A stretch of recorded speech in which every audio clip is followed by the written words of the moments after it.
Hello everyone, this is zero chemistry. और आज हम देखने वाले हैं यहाँ पर लेक्चर नंबर 2, जो कि होने वाला है। हमारा चैप्टर 2 था is matter around S pure का। ठीक है, तो इसका आज हम यहाँ पर लेक्चर 2 करने वाले हैं। आज इसको फिनिश कर लेंगे और कल फिर इसमें देखेंगे इसके होने वाले जो क्वेश्चंस होंगे उनको यहाँ पर हम कल डिस्कस करेंगे। तो लास्ट लेक्चर में हमने यहाँ पर देख लिया था कि जो मिक्सचर होते हैं वो किस किस प्रकार से होते हैं। ठीक है, आज हम यहाँ पर देखने वाले हैं कि जो मिक्सचर होते हैं उनके जो कॉम्पोनेंट्स हैं उनको किस तरीके से सेपरेट किया जा सकता है। ठीक है, कौन कौन से टेक्निक यूज किए जाते हैं उनको सब आज हम यहाँ पर आज की क्लास में डिस्कस करेंगे। तो यहाँ पर सबसे पहले देख लेते हैं। सबसे पहले हमारे पास how can we obtain colour component. जो कलर कंपोनेंट होता है, डाई होता है, फ्रॉम ब्लू और ब्लैक इंक। तो हमारे पास इंक है, ठीक है, ब्लू और ब्लैक इंक है, उसका हमका कलर कंपोनेंट अलग करना है। तो वो किस तरीके से अलग कर सकते हैं, तो वो हमें बताना है। तो इसके लिए हमें करना होता है यहाँ पर कौन सा मेथड यूज, इसके लिए हमें इवेपोरेशन का मेथड यूज करना होता है। ठीक है, कौन सा मेथड यूज करना होता है, इवेपोरेशन का मेथड यूज करना होता है। अब ये किस तरीके से वर्क करता है। ठीक है, सबसे पहले हमें जानना होगा कि जो इंक होती है वो होती क्या है। तो जो इंक होती है वो डाई है वाटर में। ठीक है, तो मिक्सर किस चीज़ का है, तो जब हम क्या करते हैं डाई को वाटर में घोलते हैं तो यहाँ पर हमें क्या मिलता है, इंक मिलता है। अब हमको ये डाई अलग करना है, किससे, वाटर से। तो आप मुझे बताओगे कि वाटर से अगर डाई को अलग करना है तो हमें क्या करना पड़ेगा, हमें उसे गर्म करना पड़ेगा। और जब गर्म करेंगे उसे तो वहाँ पर वाटर के जो मॉलिक्यूल्स होंगे वो इवेपोरेट हो जाएंगे और जो हमारे पास यहाँ पर बच जाएगा रेसिड्यू, वो क्या बच जाएगा हमारे पास, वो हमारे पास डाई बच जाएगा। तो आप मुझे अब आसानी से बता सकते हैं यहाँ पर कि जो अगर हमको इंक से कलर कंपोनेंट अलग करना है तो उसके लिए कौन सा मेथड यूज कर सकते हैं, इवेपोरेशन का मेथड यूज करेंगे। अब देखो यहाँ पर हमारे पास जो है डायग्राम दिया गया है।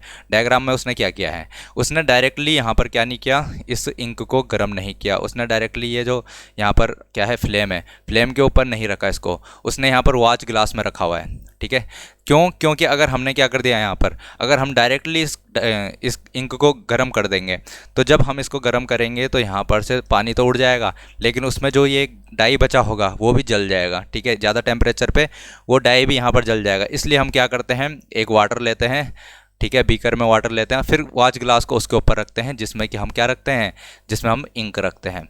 तब यहाँ पर पानी गर्म होता रहेगा और इसको भी गर्म करता रहेगा, और जब यहाँ पर गर्म करेगा तो यहाँ से वाटर के वेपर उड़ जाएंगे और आखिरी में यहाँ पर क्या बच जाएगा, यहाँ पर हमारे पास डाई बच जाएगा। ठीक है, तो इसको अलग करने के लिए यानी कि यहाँ पर अब क्या है हमारे पास, इंक के मिक्सर से डाई को अलग करने के लिए कौन सा मेथड यूज किया जाता है, तो आपको लिखना है इवेपोरेशन का मेथड यूज किया जाता है। ठीक है, अब आगे बढ़ते हैं।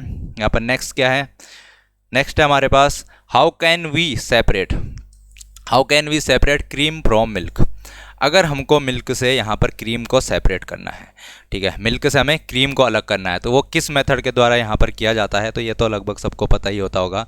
ठीक है, ये कौन सा मेथड से यूज़ किया, इसके लिए कौन सा मेथड यूज़ किया जाता है, तो इसके लिए यहाँ पर सेंट्रीफ्यूगेशन का मेथड यूज़ किया जाता है। कौन सा मेथड यूज़ किया जाता है, सेंट्रीफ्यूगेशन का मेथड यूज़ किया जाता है। देखो यहाँ पर हम ये मेथड यूज़ क्यों कर रहे हैं, क्योंकि हम क्या होगा हमारे पास यहाँ पर जो पार्टिकल्स रहते हैं, ठीक है, वो बहुत छोटे छोटे रहते हैं। लिक्विड में जो पार्टिकल्स रहते हैं सॉलिड के, वो बहुत छोटे पार्टिकल्स रहते हैं।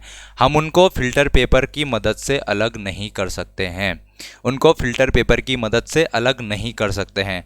तो हम इसमें अगर सिंपल फिल्ट्रेशन का मेथड यूज करें तो उसके द्वारा इनको अलग करना नामुमकिन होता है। जब इनको अलग करना नामुमकिन है तो हमें एक नया मेथड ढूंढना पड़ेगा। ठीक है, और वो मेथड हमारे पास निकल कर आता है सेंट्रीफ्यूगेशन का मेथड। ठीक है, जिससे कि हम इसके कंपोनेंट को अलग अलग कर सकते हैं, मिक्सर के कंपोनेंट को अलग कर सकते हैं। इसके लिए हमें क्या करना होता है, यहाँ पर हमें एक मोटर लगाते हैं हम। ठीक है, मोटर लगाते हैं और यहाँ पर हमने क्या रखा हुआ है, यहाँ पर हमने टेस्ट ट्यूब रखा हुआ है। टेस्ट ट्यूब में हमने क्या रखा हुआ है, यहाँ पर मिल्क रखा हुआ है, ये हमारे पास मिल्क है, टेस्ट ट्यूब में मिल्क रखा हुआ है। अब ये मोटर क्या करता है, उसको घुमाएगा, ये मोटर उसको ढंग से घुमाएगा, जल्दी जल्दी बहुत रैपिडली घुमाता है। और जब रैपिडली घुमाता है तो यहाँ पर सेंट्रीफ्यूगेशन का प्रोसेस चलता है। उसके बाद यहाँ पर जो क्या है, यहाँ पर जो जिसकी डेंसिटी ज़्यादा रहेगी वो यहाँ पर नीचे बैठ जाता है। ठीक है, और जिसकी डेंसिटी कम होती है वो ऊपर चला जाता है। तो यहाँ पर हमको पता है कि जो मिल्क में कंपोनेंट रहता है कौन सा, क्रीम वाला, उसकी डेंसिटी कम रहती है और बाकी बचा हुआ उसकी डेंसिटी ज़्यादा रहती है, तो वो नीचे बैठ जाता है। ठीक है, और क्रीम यहाँ पर ऊपर आ जाता है। तो ये बिफोर का सीन है और ये आफ्टर का सीन है यहाँ पर। तो आप आसानी से देख सकते हैं कि कौन से मेथड से यहाँ पर मिल्क से क्रीम अलग किया जाता है, तो वो मेथड हमारे पास निकल कर आता है सेंट्रीफ्यूगेशन का मेथड। ठीक है, यहाँ पर हमको यहाँ पर समझ में आता है कि जो क्या है द प्रिंसिपल, इसमें कौन सा प्रिंसिपल यूज हो रहा है, denser particles are force to the bottom, ठीक है, बॉटम की तरफ जाने को उनको यहाँ पर फोर्स हो जाते हैं वो, और अगर जो लाइटर पार्टिकल्स रहते हैं वो कहाँ रह जाते हैं, ऊपर रह जाते हैं, ठीक है। तो इतनी बात समझ में आती होगी सबको। तो यहाँ पर अगर बात की जाए मिल्क से अगर हमको क्रीम अलग करना है, इसके लिए कौन सा मेथड यूज किया जाएगा, तो यहाँ पर हमारे पास सेंट्रीफ्यूगेशन मेथड यूज किया जाता है, जिसको हिंदी में कहते हैं अभिकेंद्रीकरण, ठीक है। यहाँ पर अब नेक्स्ट आगे बढ़ते हैं हम, आगे क्या है, अब इसके एप्लीकेशंस क्या होते हैं, सेंट्रीफ्यूगेशन के एप्लीकेशंस क्या क्या हैं। तो आपने देखा होगा कि जो ब्लड और यूरिन टेस्ट होते हैं उसमें भी इसी मेथड का यूज किया जाता है। तो अगर आपके पास क्वेश्चन आता है कि ब्लड और यूरिन टेस्ट, ठीक है, अगर डायग्नोसिस के लिए जो यूज होते हैं लेबोरेटरीज में, उसमें जो ब्लड और यूरिन के टेस्ट किए जाते हैं उसमें कौन सा मेथड यूज किया जाता है, तो उसके लिए मेथड यूज किया जाता है सेंट्रीफ्यूगेशन। ये मोस्ट इंपॉर्टेंट लिख लेना, यहाँ पर पेपर के लिए इंपॉर्टेंट क्वेश्चन बन सकता है।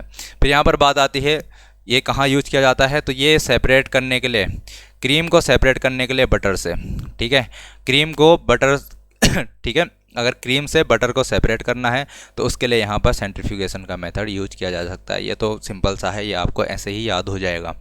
फिर नेक्स्ट आता है यहाँ पर कि जो वॉशिंग मशीन होता है, इसका तीसरा यूज क्या है, जो वॉशिंग मशीन्स होते हैं उनमें जो हमको कपड़े सुखाने होते हैं, ठीक है, कपड़े सुखाने होते हैं, तो कपड़े सुखाने के लिए भी इसी मेथड का यूज किया जाता है। वहाँ पर क्या होता है, कपड़े घूमते हैं और वहाँ पर जो पानी रहता है वो इधर उधर छटकता रहता है, ठीक है। तो यहाँ पर कौन सा मेथड यूज होता रहता है, यहाँ पर वॉशिंग मशीन के अंदर कपड़ों को सुखाने के लिए सेंट्रीफ्यूगेशन मेथड यूज होता है, ठीक है। तो ये सेंट्रीफ्यूगेशन के एप्लीकेशंस हो चुके हैं।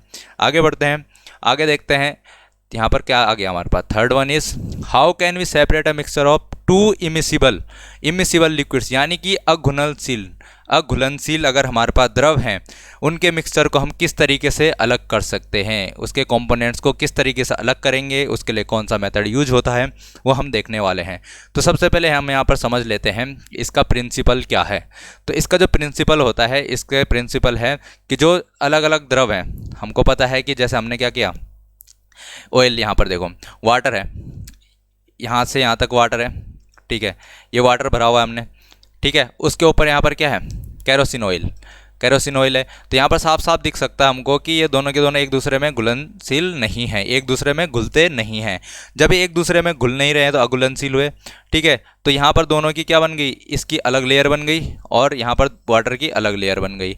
तो हम इसके लिए क्या करते हैं, यहाँ पर सेपरेटिंग फनल का यूज करते हैं। यहाँ पर हमारे पास स्टॉप कॉक है और यहाँ से हम इसको चलाएंगे, यहाँ पर ऑन करेंगे तो यहाँ से हम नीचे से पानी को निकाल सकते हैं, और जब यहाँ पर ये जो केरोसिन ऑयल है यहाँ तक पहुँच जाएंगे तो इसको बंद कर देंगे, ठीक है।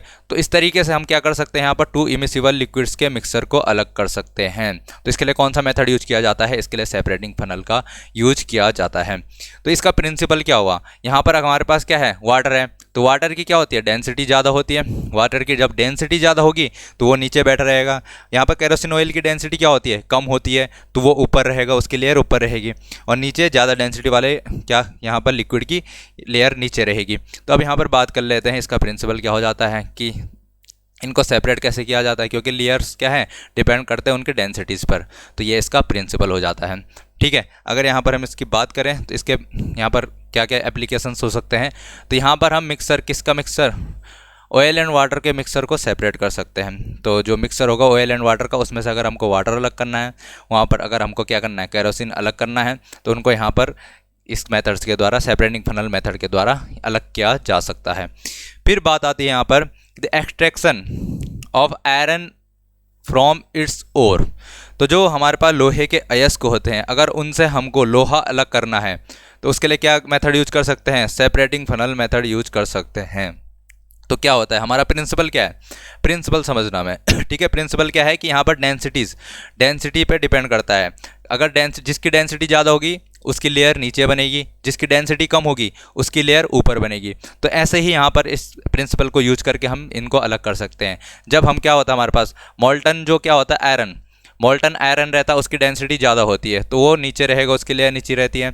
और जो उसमें क्या रहता है, गंदगी स्लैग रहता है, वो उसकी डेंसिटी कम होती है तो वो ऊपर रहता है, उसकी लेयर ऊपर बनती है।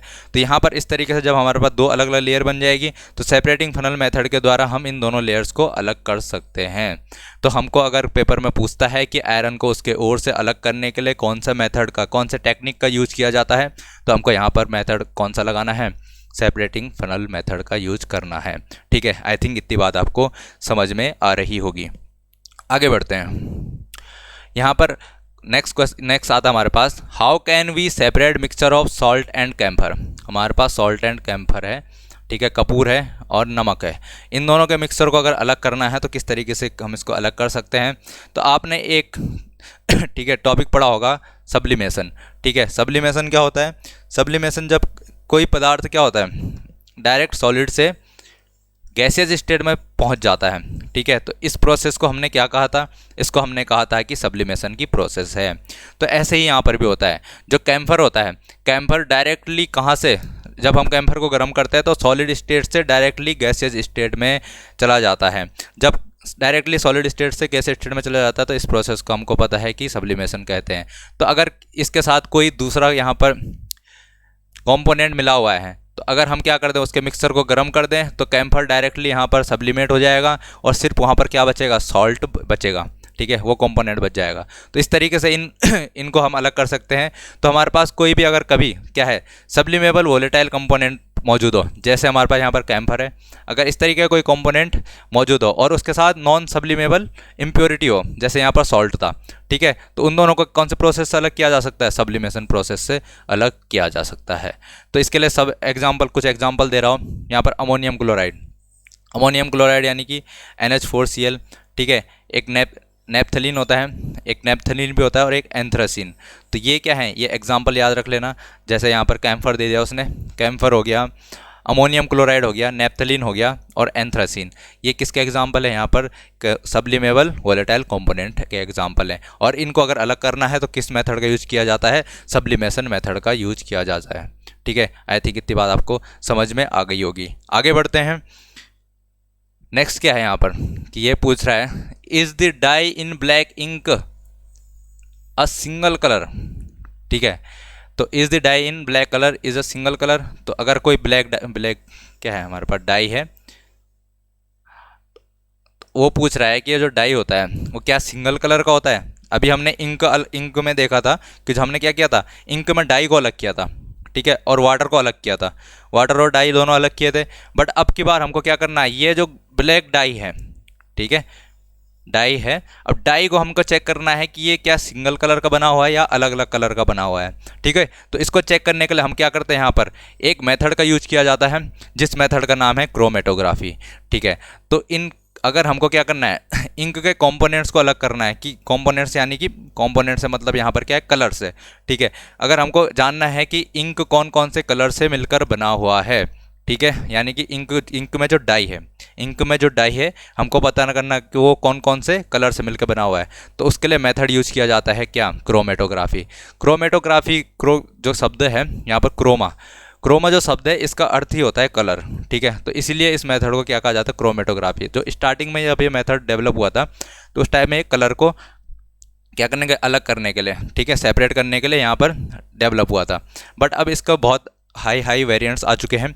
ठीक है, जिसमें हम क्या यहाँ पर HPLC वगैरह देखते हैं, तो अब इसका यूज एक ब्रॉड यूज होने लग गया है। ठीक है, तो इसके बहुत से एप्लीकेशन होने लग जाते हैं। अब इसमें क्या होता है, पहले क्रोमेटोग्राफी में समझते हैं। इसमें क्या होता है, तो इसमें जो सॉल्यूट होता है, सॉल्यूट कैसा होना चाहिए, जिसके कंपोनेंट, सॉल्यूट के कंपोनेंट क्या होने चाहिए, सेम सॉल्वेंट में डिजोल्व होने चाहिए।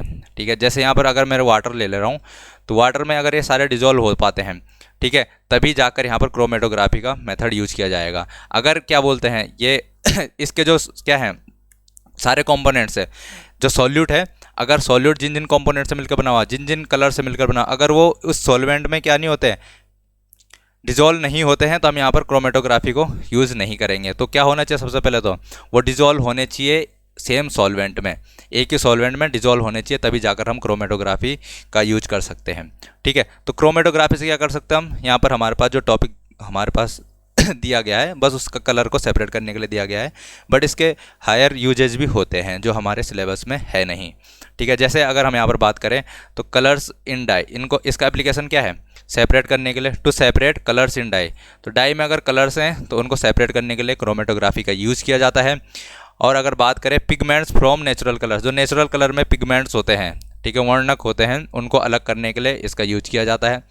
और ड्रग्स फ्रॉम ब्लड, अब ये इसका हायर यूज हो गया। ठीक है, तो याद रख लेना इसको, अगर हमको ब्लड में से ड्रग्स को अलग करना है, ब्लड में से ड्रग्स को सेपरेट करना है, तो इसके लिए भी क्रोमेटोग्राफी का यूज किया जाता है, जो कि हमारे सिलेबस का पार्ट नहीं है। ठीक है, बस इतना हमारे सिलेबस में दे रखा है, इससे ज़्यादा हमारे को जानने की ज़रूरत नहीं है कि किस तरीके से क्रोमेटोग्राफी ब्लड से ड्रग को अलग करती है, तो हमारा सिलेबस का पार्ट नहीं है। आगे बढ़ते हैं, यहाँ पर आता है हमारे पास अब पहले हमने देखा था कि घुलनशील द्रवों का क्या था, हमारे मिक्सचर था, लेकिन अब घुलनशील द्रव आ गए हमारे पास। How can we separate a mixture of two miscible liquids, अब हमारे पास कैसे हैं, घुलनशील द्रव हैं, तो इनका अगर मिक्सचर को अलग करना है, इसके मिक्सचर से क्या करने हैं हमको, कंपोनेंट्स अलग करने हैं, तो किस तरीके से इसके कंपोनेंट्स को अलग किया जाता है वो हम यहाँ पर देखने वाले हैं। तो यहाँ पर अगर हमारे पास क्या है, मिक्सिबल लिक्विड है, घुलनशील द्रव है, ठीक है, जिनके बॉइलिंग पॉइंट का डिफरेंस 25 डिग्री सेंटीग्रेड से ज़्यादा है, 25 केल्विन या 25 डिग्री सेंटीग्रेड से इसका क्या है, ज़्यादा है क्या यहाँ पर डिफरेंस। ठीक है, जैसे मैंने माना मेरे पास ए है कोई और बी है कोई, दो लिक्विड है मेरे पास। ठीक है, ये दोनों एक दूसरे में क्या है, घुलनशील है, और इसका क्या है 76 डिग्री सेंटीग्रेड क्या है इसका बॉइलिंग पॉइंट है, और इसका है 100 degree centigrade boiling point.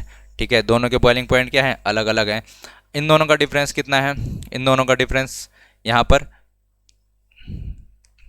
24 degree centigrade, तो 24 डिग्री सेंटीग्रेड इनका यहाँ पर क्या है, डिफरेंस है। तो अगर मैं बात करूँ तो इस मेथड के द्वारा यहाँ पर इन दोनों को अलग नहीं किया जा सकता। ठीक है, कौन सा मेथड के द्वारा नहीं किया जा सकता, डिस्टिलेशन मेथड के द्वारा इन दोनों को अलग नहीं किया जा सकता। अब मैं एग्जाम्पल के लिए यहाँ पर ले लूँ, ठीक है, एग्जाम्पल के लिए मैं यहाँ पर क्या ले लेता हूँ, एग्जाम्पल के लिए मैं यहाँ पर ले लेता हूँ कितना, 70 डिग्री सेंटीग्रेड। ठीक है, 70 डिग्री सेंटीग्रेड मैंने ले लिया, तो अब इन दोनों का डिफरेंस कितना हो गया, यहाँ पर 30 डिग्री सेंटीग्रेड। तो अगर इनका डिफरेंस क्या है 30 डिग्री सेंटीग्रेड, यानी कि 25 डिग्री सेंटीग्रेड से ज़्यादा अगर इनका डिफरेंस है, तो यहाँ पर हम कौन सा मेथड यूज़ करेंगे, डिस्टिलेशन मेथड यूज़ करेंगे, डिस्टिलेशन मेथड यूज करेंगे। तो अगर क्या है हमारे पास घुलनशील द्रव हैं, अगर उनके क्या है बॉइलिंग पॉइंट यानी कि क्वथनांक का डिफरेंस 25 डिग्री सेंटीग्रेड से ज़्यादा होता है, तो उनको अलग करने के लिए कौन सा मेथड का यूज किया जाता है, तो उस मेथड का नाम है यहाँ पर डिस्टिलेशन मेथड। तो डिस्टिलेशन मेथड का यूज किया जाता है इनको अलग करने के लिए। ठीक है, इसमें क्या होता है, गर्म करते हैं, दोनों का मिक्सर ले लिया हमने यहाँ पर, जैसे इसने क्या ले लिया यहाँ पर एसीटोन एंड वाटर का मिक्सर ले लिया। एसीटोन का बॉइलिंग पॉइंट वाटर के बॉइलिंग पॉइंट से काफ़ी कम होता है। ठीक है, तो यहाँ पर इनको गर्म करेंगे, यहाँ से एसीटोन उड़ के जाएगा, तो यहाँ चला जाएगा एसीटोन, यहाँ पर हमने क्या लिखा हुआ है, वाटर आउटलेट रखा हुआ है। ठीक है, यहाँ से कोल्ड वाटर अंदर डाल रहे हैं, यहाँ से कोल्ड वाटर बाहर निकल जा रहा है, तो वाटर क्या है, वाटर ठंडा करेगा इसको, तो वाटर ठंडा करेगा, तो यहाँ पर ठंडा करके वापस इसको यहाँ पर इकट्ठा कर लेंगे हम। ठीक है, तो एसीटोन इस तरीके से अलग किया जा सकता है। तो क्या है यहाँ पर, अगर क्या है बॉइलिंग पॉइंट का डिफरेंस, बॉइलिंग पॉइंट का डिफरेंस कितना है, बॉइलिंग पॉइंट का डिफरेंस ज़्यादा है 25 केल्विन या 25 डिग्री सेंटीग्रेड से, तो यहाँ पर कौन सा मेथड यूज़ किया जाने वाला है, डिस्टिलेशन मेथड यूज किया जाने वाला है।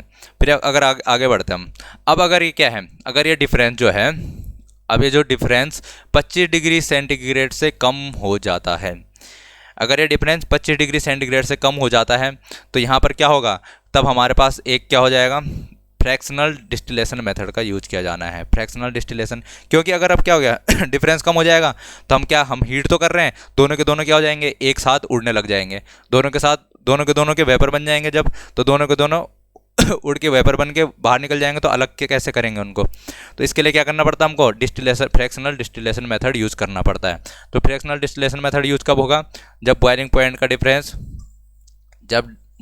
का डिफरेंस कम होगा 25 केल्विन या 25 डिग्री सेंटीग्रेड से, तब जाकर क्या होगा, यहाँ पर फ्रैक्शनल डिस्टिलेशन मेथड का यूज किया जाएगा। तो ये बात नोट कर लेना, ये बहुत इंपॉर्टेंट क्वेश्चन बनता है यहाँ से कि फ्रैक्शनल डिस्टिलेशन मेथड का यूज कब किया जाना है और सिंपल डिस्टिलेशन का मेथड का यूज कब किया जाना है। देखो यहाँ पर कुछ नहीं करते, एक फ्रैक्शनेटिंग कॉलम यूज कर लेते हो, फ्रैक्शनेटिंग कॉलम यूज कर लेते हैं, बाकी सारा सेटअप सेम ही रहेगा।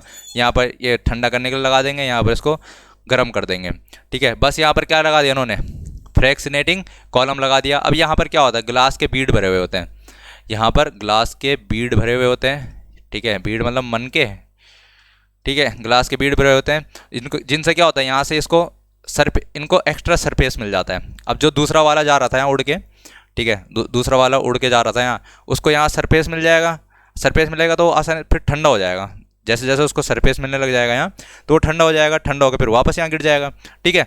तो जो जिसका बॉइलिंग पॉइंट कम रहेगा वो तो यहाँ से निकल के यहाँ चला जाएगा, ठीक है। तो प्योर लिक्विड कंपोनेंट यहाँ मिल जाएगा हमें, और जिसका बॉइलिंग पॉइंट ज़्यादा रहता है वो यहाँ से ठंडा हो गया फिर वापस यहाँ जाएगा, फिर यहाँ से उबल के यहाँ जाएगा, फिर यहाँ से ठंडा होकर यहाँ जाएगा, ठीक है। तो इस तरीके से फ्रैक्शनल डिस्टिलेशन मेथड का यूज किया जाता है यहाँ पर किस चीज़ के लिए, उन लिक्विड्स को अलग करने के लिए जिनके बॉइलिंग पॉइंट का डिफरेंस 25 केल्विन से कम होता है, ठीक है।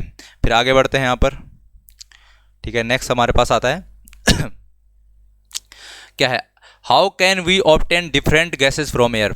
अब बात आती है कि अगर हमको क्या करना है, यहाँ पर एयर है हमारे पास, एयर से अगर हमको क्या करना है, कंपोनेंट्स अलग करने हैं हमको, जैसे यहाँ पर से ऑक्सीजन अलग करना है, नाइट्रोजन अलग करना है, और गैसें अलग करनी है, ऑर्गन अलग करना है, तो उसको किस तरीके से करेंगे। तो यहाँ पर उसके लिए भी यहाँ पर मेथड यूज़ किया जाता है, कौन सा, फ्रैक्शनल डिस्टिलेशन मेथड यूज़ किया जा सकता है। अब आप पूछोगे कि जो फ्रैक्शनल डिस्टिलेशन मेथड होता है वो तो लिक्विड्स को अलग करने के लिए, वो भी कौन सा लिक्विड, जो कैसे होते हैं, मिसिबल होते हैं, और मिसिबल लिक्विड भी कैसे, जिनके बॉइलिंग पॉइंट का डिफरेंस क्या होता है 25 डिग्री सेंटीग्रेड से कम होता है, उनके लिए यूज़ किया जा सकता है। बट यहाँ पर एयर तो क्या होती है, एयर तो गैसेज स्टेट में होती है, ठीक है। तो एयर गैसेज स्टेट में होती है, तो आप बिल्कुल सही हैं। तो एयर गैसेज स्टेट में होती है, दूसरी चीज़ हमें पता है कि वो होमोजीनियस मिक्सचर है, ठीक है, यानी कि घुलनशील है एक दूसरे में। तो हमको क्या करना पड़ेगा, पहले एयर को यहाँ पर ठंडा करना पड़ेगा। जो एयर है उसको हम क्या करेंगे, सबसे पहले ठंडा करेंगे। ठंडा कैसे कर सकते हैं हम, या तो उसको कंप्रेस कर दें, ठीक है, अगर एयर को कंप्रेस किया जाता है, या फिर उसका टेम्परेचर क्या कर दें, कम कर दें। लिक्विड में लाने के लिए या तो उसका प्रेशर बढ़ा देते हैं, हमको पता है गैसेज स्टेट में अगर प्रेशर अप्लाई करते हैं तो वो लिक्विड स्टेट में आ जाता है, या फिर अगर उसका टेम्परेचर कम कर दिया जाता है तो वो यहाँ पर किस में आ जाता है, यहाँ पर वो लिक्विड स्टेट में आ जाता है। फिर हमको पता है अब यहाँ पर लिक्विड एयर होगी। अब लिक्विड एयर में क्या होगा, जैसे हमारे पास क्या है, ऑक्सीजन, ऑक्सीजन यहाँ पर हम ऑक्सीजन का क्या होता है, बॉइलिंग पॉइंट -183 है, ठीक है, -183 डिग्री सेंटीग्रेड होता है किसका बॉइलिंग पॉइंट, ऑक्सीजन का। आर्गन का बॉइलिंग पॉइंट होता है यहाँ पर -186 डिग्री सेंटीग्रेड, और जो नाइट्रोजन होता है उसका बॉइलिंग पॉइंट होता है -196 डिग्री सेंटीग्रेड, ठीक है। तो ये हमें पता है। अब यहाँ पर हम बात समझेंगे कि इनका जो क्या है बॉइलिंग पॉइंट का डिफरेंस है, क्या है, यहाँ पर 3 का डिफरेंस ओनली, यहाँ पर कितने का डिफरेंस, 10 का डिफरेंस ओनली, ठीक है। तो ये 25 से तो कम ही है, ये जो डिफरेंस है बॉइलिंग पॉइंट का डिफरेंस है ये 25 डिग्री सेंटीग्रेड से कम है। तो यहाँ पर जो मेथड यूज होने वाला है वो कौन सा मेथड हो जाएगा, फ्रैक्शनल डिस्टिलेशन मेथड यूज होने वाला है, ठीक है। आई थिंक आपको ये बात समझ में आ चुकी होगी। फिर आगे बढ़ते हैं,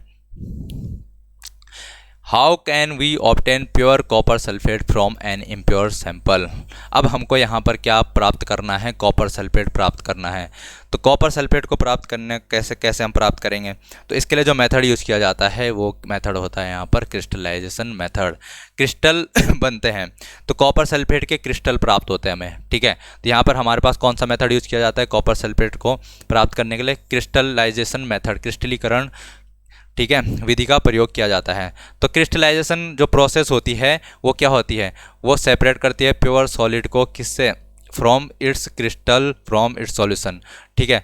तो यहाँ पर क्या होते हैं सॉल्यूशन से हमको क्या मिलता है, हमारे पास कोई सॉल्यूशन है वहाँ पर जो प्योर सॉलिड है उसके क्रिस्टल प्राप्त होते हैं। जैसे यहाँ पर क्या था हमारे पास, इस मेथड में हम क्या करते हैं, मैं आपको बताता हूँ। इस मेथड में जैसे यहाँ पर सॉल्यूशन है हमारे पास, सॉल्यूशन में मेरे पास कॉपर सल्फेट के CuSO4 के क्या पड़े हुए हैं, यहाँ पर CuSO4 पड़ा हुआ है। अब हम क्या करते हैं, इसको हल्का सा गर्म करते हैं, ठीक है। क्रिस्टलाइजेशन जो प्रोसेस होती है उसमें पहले हम इसको हल्का सा गर्म करेंगे, ठीक है। हल्का गर्म करने का मतलब इसको कंसनट्रेटेड बना देंगे, पहले इसको कंसनट्रेटेड सॉल्यूशन बना देंगे। इसको जब कंसनट्रेटेड सॉल्यूशन बना देंगे तो उसके बाद क्या कर देंगे, इसको ठंडा होने के लिए छोड़ देंगे।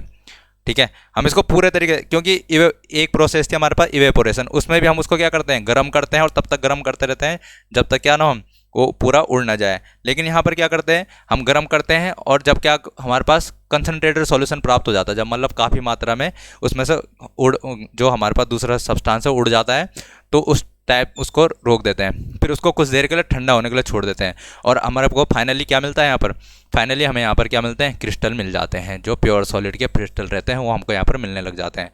जो क्रिस्टलाइजेशन टेक्निक होती है, क्रिस्टलाइजेशन टेक्निक होती है वो सिंपल इवेपोरेशन टेक्निक से बहुत अच्छी होती है। क्यों? क्योंकि अगर आपको मैं बात करूँ, शुगर का जो सॉल्यूशन होता है, अगर आप एग्जांपल के लिए शुगर का सॉल्यूशन समझें, तो शुगर के सॉल्यूशन में अगर हम उसको गर्म करते जा रहे हैं, गर्म करते जा रहे हैं, तो एक टाइम ऐसा आता है कि शुगर का सॉल्यूशन डिकम्पोज होने लग जाता है, यानी कि पानी तो उसमें से उड़ जाएगा। अब जो उसमें शुगर बचा हुआ था, शुगर बचा हुआ है और वो शुगर भी क्या होने लग जाता है, डिकम्पोज होने लग जाता है, काला काला होने लग जाता है। तो यहाँ से हमको तो शुगर चाहिए था साफ, ठीक है, बट वो क्या हो चुका है, अब डिकम्पोज हो चुका है, तो हमको इवेपोरेशन का मेथड यहाँ पर काम नहीं आता। तो अगर हम क्या करें, क्रिस्टलाइजेशन मेथड यूज करें, यानी कि हम शुगर को कुछ देर के लिए गर्म करें, शुगर सॉल्यूशन को कुछ देर के लिए गर्म करें और फिर उसको ठंडा होने के लिए छोड़ दें, तो वहाँ पर से अपने आप जो उसमें क्या थे, दूसरे पार्ट मॉलिक्यूल्स थे सॉल्यूट के, ठीक है, वो अपने आप उड़ जाएंगे और हमारे पास क्या बच जाएगा, यहाँ पर ओनली जो क्रिस्टल बच जाएंगे शुगर के, वो रह जाएंगे, ठीक है। तो यहाँ पर क्रिस्टलाइजेशन जो मेथड होती है, क्रिस्टलाइजेशन जो टेक्निक होती है, वो सिंपल इवेपोरेशन से काफ़ी बेहतर होती है। क्योंकि सम सॉलिड डिकम्पोज, वही बोल रहा हूँ कि जो शुगर होता है वो गर्म करने पर क्या हो जाते हैं, ख़राब हो जाते हैं, सूख जाते हैं, ठीक है।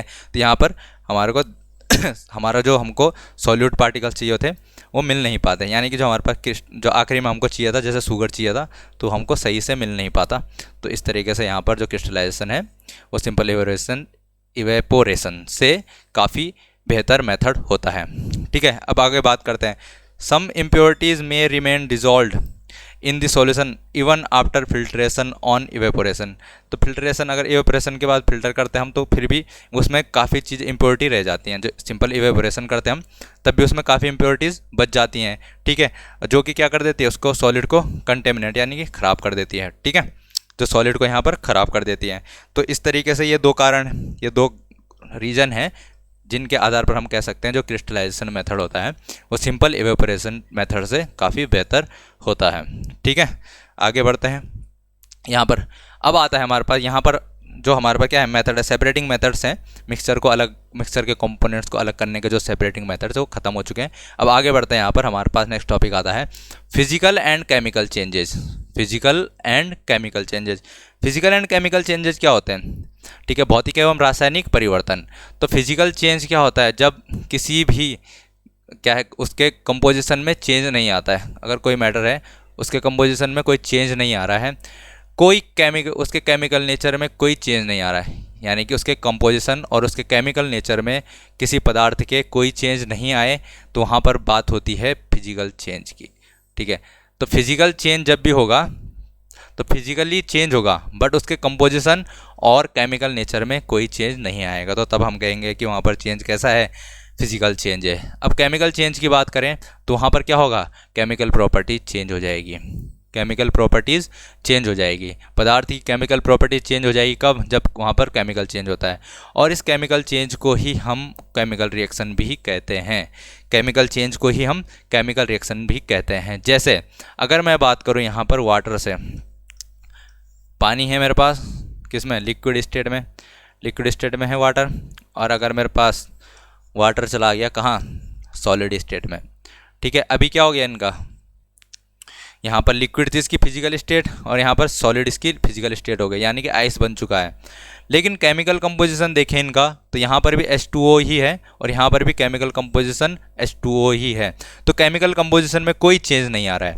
तो केमिकल कंपोजिशन में कभी कोई चेंज नहीं आएगा, जबकि उसकी फिजिकल प्रॉपर्टी चेंज हो जाए, तो इस टाइप का जो भी चेंज होगा उसको क्या कहा जाएगा, फिजिकल चेंज कहा जाएगा। अब बात करते हैं, जैसे यहाँ पर हमने अगर हाइड्रोजन है और यहाँ पर ऑक्सीजन है, और हाइड्रोजन और ऑक्सीजन मिलके यहाँ पर क्या बना रहे हैं, हाइड्रोजन और ऑक्सीजन मिलके यहाँ पर H2O बना रहे हैं। तो अभी मैं बात करूँ, यहाँ पर तो हाइड्रोजन था लेकिन और यहाँ पर ऑक्सीजन था, यहाँ बन गया हमारे पास वाटर, ठीक है। तो ये अलग चीज़ थी, ये अलग चीज़ थी, और यहाँ पर अलग चीज़ बन गई हमारे पास, ठीक है। तो इसके केमिकल प्रॉपर्टीज़ अलग होती हैं, ऑक्सीजन की केमिकल प्रॉपर्टीज़ अलग होती हैं, जबकि वाटर की केमिकल प्रॉपर्टीज़ अलग होती हैं। तो इस तरीके का जब भी चेंज हमको देखने को मिलेगा तो इस तरीके के चेंजेस को कहा जाता है कि यहाँ पर क्या हो रहा है, केमिकल चेंज हो रहा है। और इसी को कहा जाता है कि यहाँ पर कौन हो रहा है, केमिकल रिएक्शन परफॉर्म हो रहा है। ठीक है, तो केमिकल चेंज और फिजिकल चेंज आई थिंक आप लोगों को समझ में आ चुका होगा क्या होता है। यहाँ से अब आगे बढ़ते हैं। आगे नेक्स्ट टॉपिक हमारे पास आता है एलिमेंट्स। तो हमने एलिमेंट्स के बारे में एक जनरल सा आइडिया तो ले लिया था स्टार्टिंग में, बट यहाँ पर थोड़ा और पढ़ लेते हैं। अब बात करते हैं कि जो एलिमेंट टर्म का यूज़ किया था वो सबसे पहले किसने किया था, तो ये किया था रॉबर्ट बॉयल ने। जानने की इतना आवश्यकता नहीं है वैसे, बट थोड़ा इसमें दे रखा उन्होंने तो कर लेते हैं। फिर एंटोनी लॉरेंट लेवाइजर, इन्होंने क्या कहा, इन्होंने यहाँ पर एलिमेंट की एक डेफिनेशन दी, जो थोड़ी ठीक ठाक डेफिनेशन इन्होंने सबसे पहले किसने दी, एक्सपेरिमेंटली किसने दी, लेवाइजर ने दी। ठीक है, ये फ्रेंच केमिस्ट थे। तो इनके अनुसार क्या था, इन्होंने बताया कि जो क्या होता है, एलिमेंट होता है वो मैटर का बेसिक फॉर्म है। एलिमेंट जो होता है वो मैटर का बेसिक फॉर्म होता है, और that can not be broken down into simpler. यानी कि ये क्या कहना चाह रहे हैं, जैसे हाइड्रोजन है तो हाइड्रोजन बेसिक है, क्या इनको अब क्या तोड़ोगे, ठीक है, हाइड्रोजन हमेशा हाइड्रोजन ही रहेगा। ठीक है, ये इस तरीके से एग्जिस्ट करता है तो H2 के रूप में एग्जिस्ट करेगा। जैसे O2 है, O2 ऑक्सीजन के रूप में एग्जिस्ट करता है हमारे वातावरण में। हम बात करते हैं यहाँ पर आयरन की, तो आयरन जो होता है मेटल, ठीक है, आयरन के रूप में ही मौजूद रहेगा। ठीक है, तो इस तरीके से एटम इसके प्रेजेंट होते हैं, इसके यहाँ पर ये मॉलिक्यूल के फॉर्म में एग्जिस्ट करता है। तो यहाँ पर इसका एलिमेंटल फॉर्म, यानी कि ये इनके एलिमेंटल फॉर्म है। तो यही वो कह रहा है, कौन, लेवाइजर कह रहे हैं कि जो हाइड्रोजन, ऑक्सीजन, आयरन, तो ये क्या है, ये बेसिक फॉर्म ऑफ मैटर है उनका, ये इसी तरीके से एग्जिस्ट करते हैं, इनको फर्दर तोड़ा नहीं जा सकता। ठीक है, इनको तोड़ने का कोई फ़ायदा है नहीं, ये ऐसे जब ऐसे एग्जिस्ट कर रहे हैं। ठीक है, इसको तुम तोड़ भी दोगे हाइड्रोजन में, फिर वापस क्या होगा, जब इसको दूसरा हाइड्रोजन मिलेगा तो वापस से ये H2 बन जाएगा।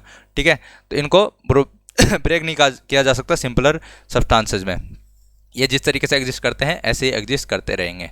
ठीक है, elements can be normally divided into metals, non metals and metalloids. ठीक है, धातु, अधातु और उपधातुओं के रूप में यहाँ पर ये एग्जिस्ट करते हैं। ठीक है, अब यहाँ पर बात आती है आगे क्या, तो यहाँ पर एलिमेंट्स के बारे में थोड़ी और इन्फॉर्मेशन हम ले लेते हैं। अभी तक यहाँ पर 100 से ज़्यादा क्या है, एलिमेंट्स खोज लिए गए हैं, शायद 118 के करीब यहाँ पर एलिमेंट्स अभी तक नोन है। ठीक है, अभी भी ढूंढे जा रहे हैं और भी, जिनमें से क्या है 92 एलिमेंट्स क्या है नेचुरली हमको मिलते हैं, और बाकी जितने भी बचे इनमें से 118 में से 92 घटा देना, तो बाकी सब हमने क्या बना, हमने खुद बना रखे हैं। ठीक है, इनका हमने निर्माण किया है। Majority of elements are solid, जो ज़्यादातर एलिमेंट्स हैं वो कैसे हैं, वो सॉलिड्स हैं। ठीक है, और जो 11 एलिमेंट्स हैं इनमें से आर इन गैसियस स्टेट, ये कह रहा है कि गैसियस स्टेट में है एट रूम टेम्परेचर पे गैसियस स्टेट में पाए जाते हैं जो 11 एलिमेंट्स होते हैं। फिर कह रहा है 2 एलिमेंट आर क्या है, ये लिक्विड फॉर्म में एग्जिस्ट करते हैं रूम टेम्परेचर में, और हमको पता है कि इनमें से क्या है, एक मरकरी होता है, वेरी इंपॉर्टेंट, पूछता है, या फिर ब्रोमीन पूछ देता है, जिसमें से मरकरी क्या है, मरकरी हमारे पास मेटल होता है, और जो ब्रोमीन होता है नॉन मेटल। तो क्वेश्चन आता है पेपर में, ऐसा कौन सा मेटल है जो कमरे के ताप पर लिक्विड स्टेट में पाया जाता है, तो वो मेटल कौन सा होता है, मरकरी। और ऐसा नॉन मेटल जो कमरे के ताप पर क्या होता है, लिक्विड स्टेट में पाया जाता है, तो वो कौन सा होता है नॉन मेटल, वो होता है ब्रोमीन। ठीक है, तो ये चीज़ आपको पता होगी। फिर यहाँ पर एक एलिमेंट होता है गैलियम, और एक एलिमेंट होता है सीजियम। ठीक है, गैलियम का जो मेल्टिंग पॉइंट होता है 30 डिग्री सेंटीग्रेड के करीब होता है, और जो सीजियम होता है इसका 28.3 समथिंग कुछ होता है। ठीक है, इतना इसका क्या होता है मेल्टिंग पॉइंट। तो आप इसको अगर हथेली पे रखोगे, तो गैलियम को जब भी आप हथेली पे रखोगे तो ये क्या हो जाएगा, मेल्ट हो जाएगा, गल जाएगा। ठीक है, तो ये सीजियम को तो नहीं रखोगे, सीजियम तो शायद रेडियो एक्टिव टाइप होता है, पता नहीं होता होगा। ठीक है, नहीं भी होता होगा, देख लेना जो भी होता है। तो गैलियम को हम हथेली पे रख सकते हैं। ठीक है, तो ये गल जाता है हथेली पे रख के। ठीक है, तो यहाँ पर एलिमेंट्स के बारे में इतनी इन्फॉर्मेशन काफ़ी है जितनी हमारे सिलेबस में दे रखी है। हमें आगे बढ़ते हैं, यहाँ पर कंपाउंड के बारे में जानते हैं। कंपाउंड क्या होता है, तो हमने देखा था कंपाउंड क्या होता है, ये फिक्स प्रोपोज एलिमेंट्स मिलेंगे हमें। एलिमेंट्स क्या आते हैं, हाइड्रोजन जैसे और ऑक्सीजन। ठीक है, और मेरे पास क्या बन गया, वाटर बन गया। ठीक है। तो हाइड्रोजन था, हाइड्रोजन क्या था, एलिमेंट, और वह ऑक्सीजन क्या था, ये भी एलिमेंट, दोनों एलिमेंट है मेरे पास। ठीक है, एलिमेंटल फॉर्म है ये, हाइड्रोजन की एलिमेंटल फॉर्म, ये ऑक्सीजन की एलिमेंटल फॉर्म, और यहाँ से हमको मिल गया वाटर, वाटर मिल गया। ठीक है, तो यहाँ पर फिक्स प्रोपोर्शन में 2:1 में हाइड्रोजन और ऑक्सीजन जुड़ते हैं और क्या बनता है, यहाँ पर वाटर का फॉर्मेशन होता है। और जब वाटर का फॉर्मेशन हो गया तो ये मेरे पास क्या बना, वाटर, ये मेरे पास है कंपाउंड, दिस इज कंपाउंड। तो यही कह रहा हो कि जब क्या है, फिक्स प्रोपोर्शन में एलिमेंट्स जुड़ते हैं तो जिस चीज़ का निर्माण होता है उसको कहा जाता है कंपाउंड। तो एलिमेंट जब फिक्स प्रोपोर्शन में जुड़ते हैं तो यहाँ पर कंपाउंड का फॉर्मेशन करते हैं, जिनकी क्या होती है, प्रॉपर्टीज़, इसकी प्रॉपर्टीज़ इन दोनों से बिल्कुल ही डिफरेंट होती है। तो कंपाउंड की जो प्रॉपर्टी होती है, उसके बनने वाले जो यहाँ पर क्या हैं एलिमेंट्स, जिन एलिमेंट से मिलकर बना हुआ है, उनके प्रॉपर्टीज़ से बिल्कुल ही डिफरेंट होती है। तो ये हमारे पास कंपाउंड होता है। ठीक है, यहाँ पर बहुत सारे कंपाउंड एग्जिस्ट करते हैं, ये सब कंपाउंड ही होते हैं। C2H6 जितने भी तुम देख सकते हो सब क्या है, कंपाउंड्स हैं, जिसमें क्या है दो या दो से ज़्यादा क्या है एलिमेंट प्रेजेंट है अलग अलग। तो वहाँ पर बनने वाला जो यहाँ पर मैटर रहता है उसको क्या कहा जाता है, कंपाउंड कहा जाता है। ठीक है, तो आई थिंक ये हमारे पास लास्ट था आज के लिए। तो यहाँ पर चैप्टर हमारा पूरा होता है। यहाँ पर हम चैप्टर को अब अगले लेक्चर में देखेंगे, इसमें जो क्वेश्चंस बन सकते हैं उन सारे क्वेश्चंस को हम डिस्कस करेंगे। तब तक के लिए पढ़ते रहिए, मिलते हैं फिर नेक्स्ट लेक्चर में।